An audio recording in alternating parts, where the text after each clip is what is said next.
This is a healing piece. The wound is the place where the light enters you, says Rumi. And the toil with today's dark ghouls and shadows is most certainly a precursor for tomorrow's illustrious dawn. Each strife is a building block that the supreme architect itself constructs with love as the cement that holds it all together so that eventually you will become a most beautiful palace, a Taj Mahal of grandeur. Do not grieve, my fallen angels, neither should you be afraid. Joseph was thrown into a well of suffering, but rose again to glory in his father's kingdom. I'm suffering with a cough. It is the nature of life to give us challenges, yet it is in falling that we rise to a greater victory. Night is not truly black, but only a dim lit lantern, just as the abyss is but a candle for the effulgence of the moon to come.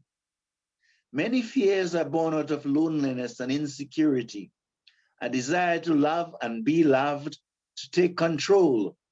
Yet we are free, and adversity is only a veil for the resplendent light of Jannah. Have you ever seen the weaver's unfinished work of clay? Lost in the laws of struggle, it looks like messy chocolates.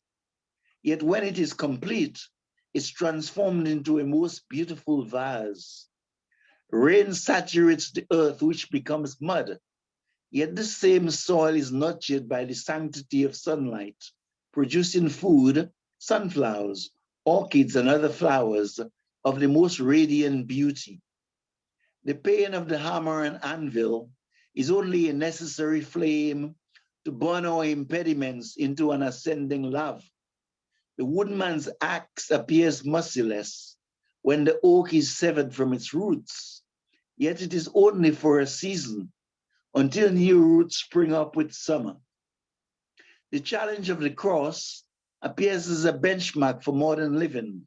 We rise and fall as Mother Gaia envelops us with challenges. Yet, like an excellent play in life, doesn't the actor throw off the worn out robes, adorning himself in new raiments as the tale unfolds? The next time you sink in a valley of tears, the next time your eyes are covered with mists, see only the agony of despair, do not give up. Instead, reach out to the healing rays of the invisible, in whose compassionate heart lies a merciful handkerchief, longing to dry its sacred drop.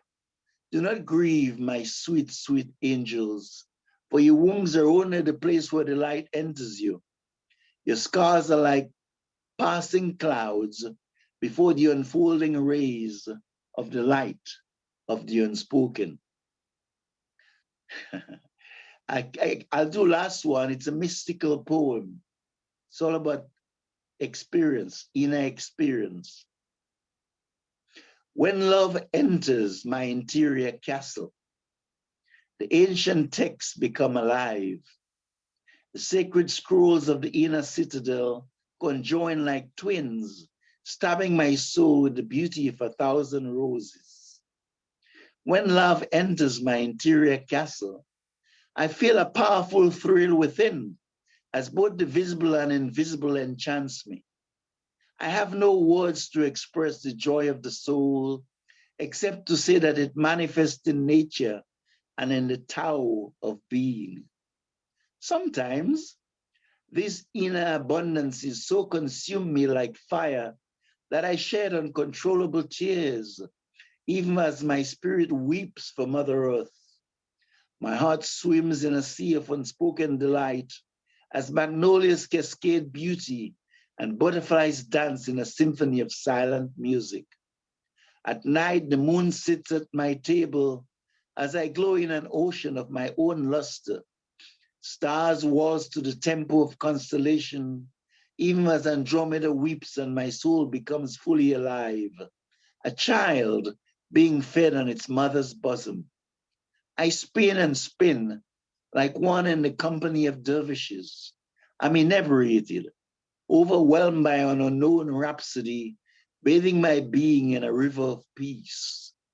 One day, while mingling in the joy of supernal entities that kiss my breath, I'll hold on to this glorious state forever. Mountain Carrier. Thank you.